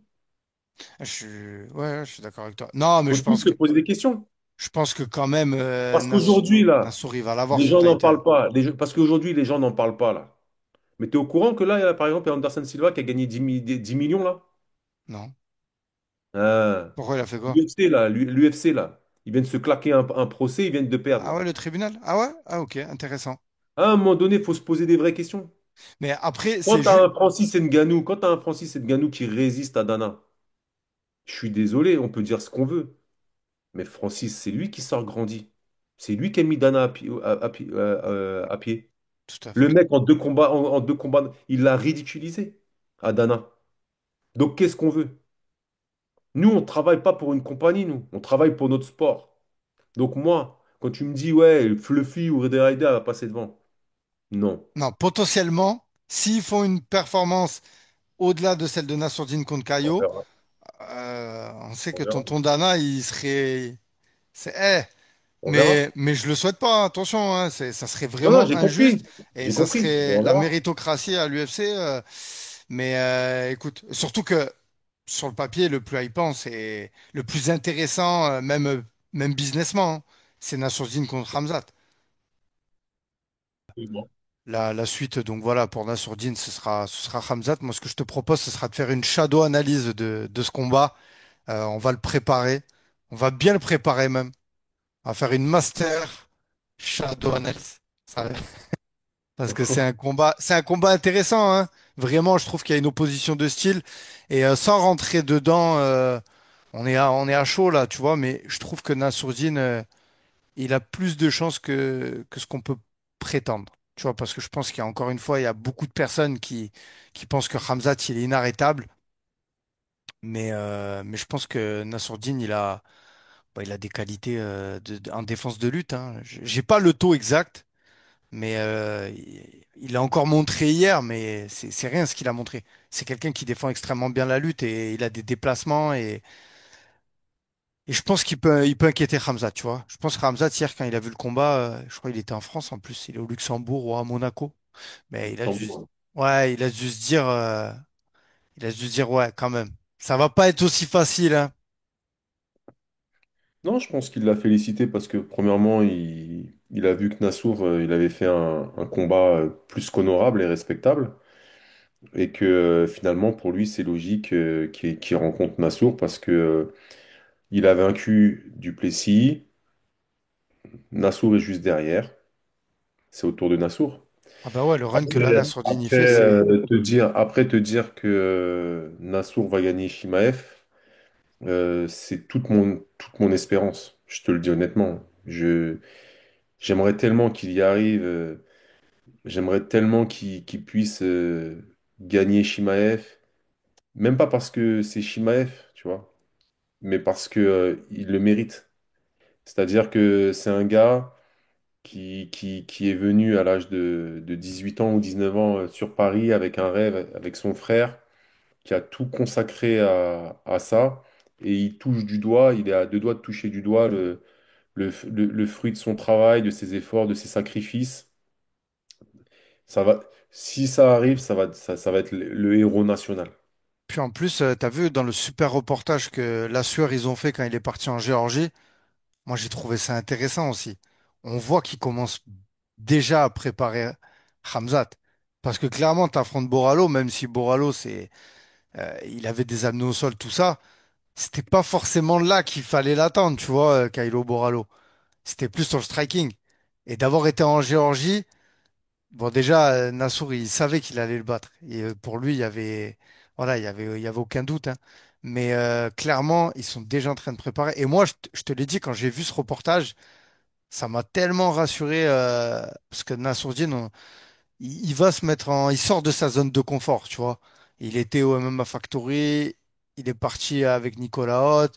Aujourd'hui, on le voit encore, il va dans une salle en Géorgie. Tu vois, je veux dire, il n'en a pas besoin. Il aurait pu aller à Kill Cliff, hein. Il aurait pu s'entraîner à Kill Cliff, faire des belles Ouais, vidéos en mais comme je striking t'ai et tout. dit, Il a été dans une salle insalubre, franchement toute petite là, avec un coach. J'ai pas son nom, mais qui se connaissent depuis t'es longtemps. méchant, toi. Insalubre, elle était bien la salle. Pourquoi tu dis insalubre? Ah, ouais, elle est un peu sale, T'as quoi. vu? Je veux dire, bah, c'est pas le Venom Training Camp, quoi. Non, alors, non, mais tu sais, La, ch- la salle, elle était insalubre. T'es vraiment pas, t'es pas non, mais sympa. c'est pas le Venom Training Camp, Shadow. Ah, je sais pas, moi j'ai pas vu la même chose que toi, je l'ai trouvé bien moi la salle. En tout cas, ce qui est vrai, c'est que c'est ce type de lutte qu'il va falloir travailler parce que c'est la lutte du Caucase, c'est la lutte dagestanaise, tchétchène, ingouche, azérie, euh, arménienne, géorgienne, ce type de lutte-là en fait. Voilà, donc je pense, euh, je pense que c'est vers ce type de pays qu'il faut se tourner. Pourquoi pas même retourner au Daghestan, tu vois, et aller chez Khabib. Ouais, grave, surtout que je pense que les portes, elles seront ouvertes pour Nassourdine, étant donné qu'il est Moi, d'origine je dagestanaise. pense Ça que le serait, fait qu'il soit d'origine dagestanaise, il serait intéressant qu'après le fait d'avoir retrouvé toutes ses facultés et qu'il soit réparé sur le plan physique, qu'il aille chez Khabib. ouais, Si c'est possible, bien entendu, si c'est possible. bien sûr, bien sûr. Après, je pense que, bon, de toute façon, comme j'ai dit, on en fera une vidéo, mais je pense que au niveau des déplacements et debout et la boxe, il y a beaucoup de choses à faire, tu vois. Oui, c'est sûr qu'il faudra bien sûr travailler le fait d'être au sol, mais, euh, mais debout déjà. Je pense qu'il y a pas mal de choses à faire là-dessus face à Khamzat. Attention, hein, Khamzat, ça shoot de loin, hein. Ouais, ouais, ça shoot de loin, Attention, mais Nassourdine, ça ça se shoot- prole vite, hein. ça va très très vite, ça J'ai shoot de l'impression loin. qu'il se prole. Nassourdine, En gros pour moi, le chemin de victoire pour battre Khamzat, c'est faire ce qu'a fait Ousmane Kamaru dans le troisième round. Ouais, l'anti-lutte un peu là. Ouais, mais pas l'anti-lutte défensive, l'anti-lutte offensive. Ok. C'est-à-dire que, voilà, avec son anglaise, à un moment donné, il a commencé à toucher Ramzat. Ouais, parce que c'est dur quand même pour un striker de d'arriver à connecter quelqu'un qui veut t'amener au sol. Tu vois, moi j'ai pas des années de pratique, cette Pas situation ne m'est évident. jamais arrivée. Mais quand on voit Ruffy, il a essayé, hein. Ruffy, c'est facile à dire, il a défendu. Et à un moment, il s'est relevé, il a vu, il s'est dit, vas-y, je vais essayer de le connecter. Le genou, ça n'a pas réussi. Le bras, euh, la lutte, j'ai envie de dire, prédomine le striking quand même, hein, mine de Oui, rien. oui, On est d'accord. oui. Je suis Ouais. d'accord avec toi. Je suis d'accord avec le fait que celui qui a l'avantage entre la préhension et la percussion, c'est la préhension. Je suis d'accord. La préhension, c'est pas que le fait de faire tomber, hein. C'est aussi de maîtriser, de contrôler le corps de l'autre. La percussion, c'est le fait d'impacter sur l'autre. D'accord? Donc oui, entre la préhension et la percussion, c'est souvent la préhension qui prend le dessus. Je suis tout à fait d'accord avec toi.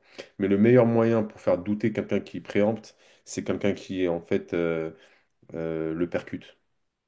Parce que Tu du sais, je coup, suis dans.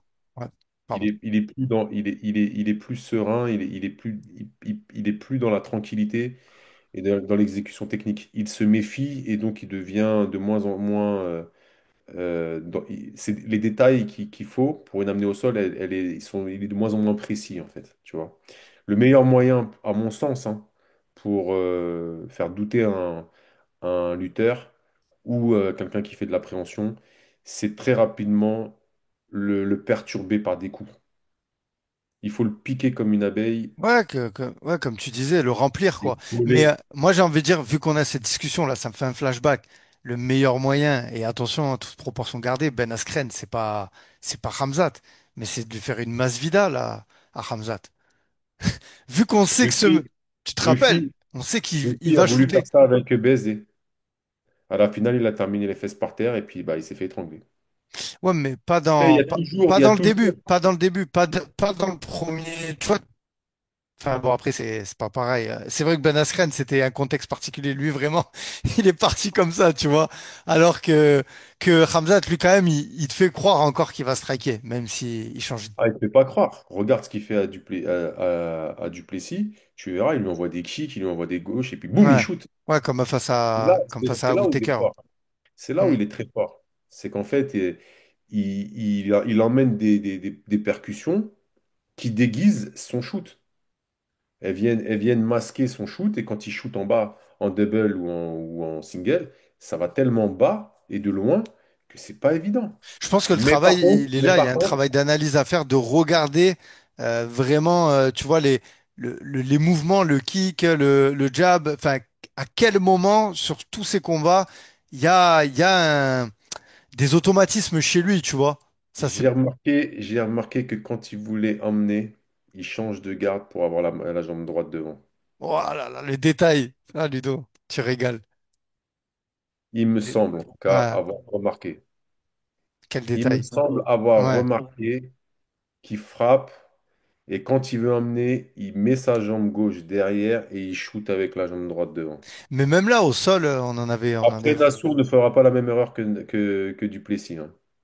C'est pas quelqu'un qui va, comment dire, chercher le sprawl pur et dur en face Ah, il de son désaxe. Tu disais qu'il désaxe. Il y a un désaxage à faire Ah, au moment du sprawl. absolument, et il mettra les contrôles avant.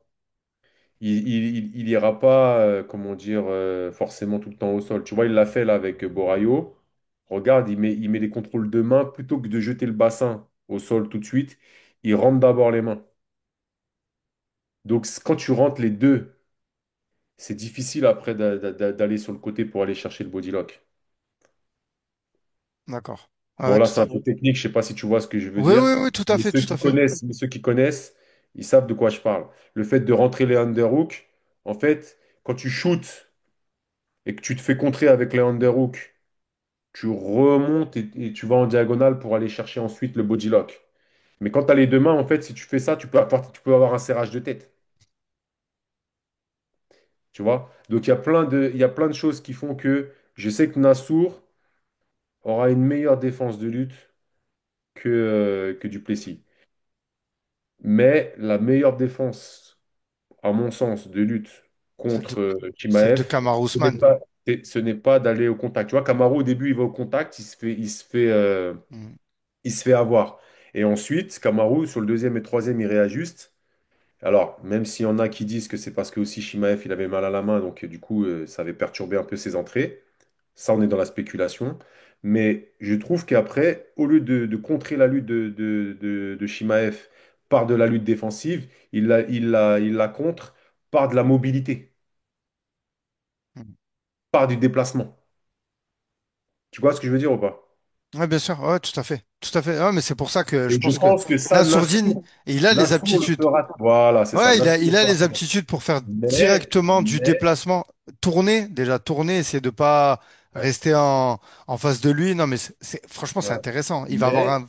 si, je le dis et je le répète, si Chimaev lui met la main dessus, qu'est-ce qui va se passer? Je ne sais pas. Parce qu'on a vu Nassourdine avec Brendan Allen au premier round, c'était compliqué. Ouais, Maintenant, maintenant, je le dis, et ça m'arrache la gorge. C'est mon honnêteté qui fait dire ça. Mais ça m'arrache la gorge de le dire. Parce que moi, je suis 100% Nassour. ouais, bien sûr. Moi, je veux que Nassour, il lui mette un deux en ligne ou doublette du bras avant, euh, bras arrière, pleine pipe et qu'il gagne, tu vois. Mais ça va être difficile. Ça va pas être si simple. Aujourd'hui, je peux pas te dire, pour moi, c'est du 50-50. C'est qui est-ce qui va réussir à imposer soit d'un côté le striking, soit d'un côté l'appréhension, en sachant que, tu l'as dit toi-même, c'est souvent l'appréhension qui peut gagner sur la percussion. Voilà. Je te donne l'exemple parfait. Il y a quasiment 10 ans de ça, où il y avait Conor McGregor, le maître de la percussion, contre Khabib, le maître de l'appréhension. Qui est-ce qui a gagné? Le maître de l'appréhension. Eh ben, écoute, Ludo, en tout cas, c'était un super week-end. Voilà, c'était cool de vivre ça. Franchement, quel événement. Le MMA français, voilà, je trouve qu'il y a il y a beaucoup de leçons à tirer positives hein, de cet événement. Voilà, le MMA français, je trouve, en sort encore grandi de cet événement sur tous les plans. Autant sur l'aspect, bah, le public, tu vois, les réseaux, on est un public qui est généreux, hein. On est le meilleur public du monde, de ce que disent l'UFC. Enfin, même pour avoir vécu ça en étant dans les gradins, c'est incroyable. Sur le plan des athlètes, bah, on n'a perdu aucun combat, quoi. Moi, franchement, tu vois, ça, c'est impressionnant, quoi. Je, j'ai pas la Kamaru donnée Usman, de. Ouais. pardon, Ouais, excuse-moi. vas-y, vas-y. Non, j'ai pas la donnée de quand, tu vois, l'UFC, par exemple, ils vont pour aller à les Anglais. Est-ce qu'ils gardent, tu vois, les Anglais, ils ont perdu déjà des combats. Nous, bon, on en a déjà perdu aussi. Mais franchement, les Français, à chaque fois, quand ils sont chez eux à domicile, ils gagnent. Ils font le taf, quoi. Kamaru Usman a sorti un jour, mettez maintenant du putain de respect sur mon nom. Ouais, je m'en rappelle, ouais. Je pense que maintenant, Dana, il va devoir mettre un putain de respect sur notre pays. Parce que nous, on a 5 ans de légalisation. Et je remercie tous nos pionniers. Cyril Diabaté, Anthony Rea, Xavier Foupapokam, euh, tous nos pionniers. Je pourrais en citer d'autres. Samy Chiavo, James Yodin, David Baron, Grégory Bouchelaghem, tous ceux qui ont été au Pride, tous ceux qui ont été à l'UFC, Mehdi Bagdad, euh, Tchèque il y en a Congo. tellement. Tchèque Congo, Tchèque Congo. On a malgré tout, alors qu'on est un pays de 70 millions d'habitants, aujourd'hui montré qu'il faut compter avec nous. Et où le sport, en plus, est difficile de se développer parce que quand on voit les galères pour vivre de ce sport, pour s'entraîner, pour rester. Enfin, autant les coachs que les combattants, hein, la vie d'un combattant, c'est très dur, hein. Enfin, je veux dire, pour en arriver Et là, avec comparé en Amérique, tout ça, ils ont des sponsors. Enfin, le business du sport, il est beaucoup plus développé qu'en France, hein. quand tu vois, quand tu vois aujourd'hui une arena de Bercy, chaque Français qui entre dans la cage a le droit à sa Marseillaise. Quand on entend aux armes citoyens dans la cage, pour quelqu'un comme moi qui a réussi à porter le maillot de l'équipe de France 3 fois dans sa vie, le jogging de l'équipe de France, ça fait quelque chose. Quand tu vois que la salle, elle scande comme elle scande, que dès les prélims, deuxième combat complet, même aux States, les gens ils viennent même pas regarder les prélims. Nous, les prélims ou pré-prélims, le public est là.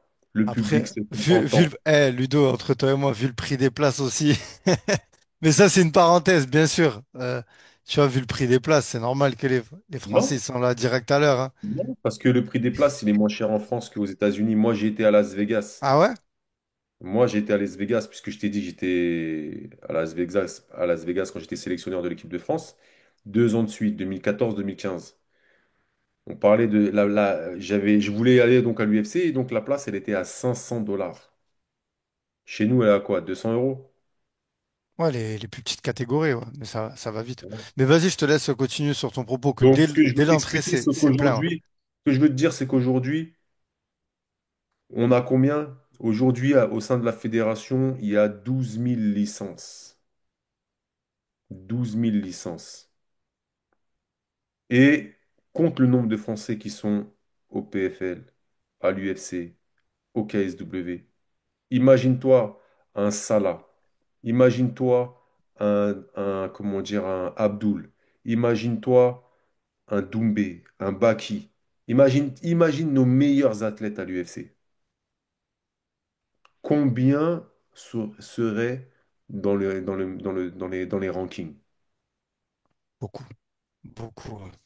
Donc maintenant, il va falloir respecter. Il va falloir qu'on fasse maintenant la même impression qu'au football. Sans, sans fanfaronner, sans devenir orgueilleux et sans prendre la grosse tête, mais tout simplement en arrêtant de toujours euh, nous considérer comme les plus faibles de l'histoire. Tu vois? Ouais, tout à fait, parce on a À été un en moment retard, hein. donné, notre histoire à nous, tu sais, c'est marrant parce que notre histoire à nous, elle a commencé quand on a commencé à battre les Brésiliens. France 98. On a compris que dans ce pays, on pouvait faire des choses. Puis après, il y a eu le basket. On a perdu en finale olympique contre les Américains. Puis après, il y a eu le hand. On a trôné en maître pendant je sais pas combien d'années au hand. Après, il y a eu le volley. On a été champion du monde, champion olympique. Il faut qu'on arrête de se considérer comme une nation non sportive. C'est juste qu'on n'a pas compris comment faire en sorte que le sport soit un secteur économique. C'est tout. Tu le disais tout à l'heure. Parce que nous, on a un système un petit peu à la soviétique. On a étatisé le sport. C'est assez nationalisé. Aujourd'hui, il y a un mec pour 200 euros l'année, il Ouais, peut c'est faire, très il assuré.